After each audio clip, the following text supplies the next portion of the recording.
देखिए दोस्तों, ये बच्चे कैसे प्यार कर रहे हैं। देखो जानवरों से, देखो कितने छोटे-छोटे और प्यारे से और मासूम से बच्चे हैं। वाव! देखो उसी भेष में इन्होंने अपने कपड़े पहन लिए हैं, जैसे कि एनिमल्स कपड़े पहने हैं।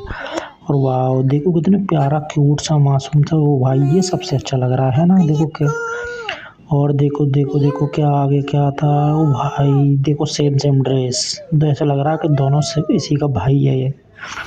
और देखो ये डॉगी, और हाँ ये कितना मासूम सा है, छोटा सा। ये किसका बच्चा है, कमेंट करके बताओ।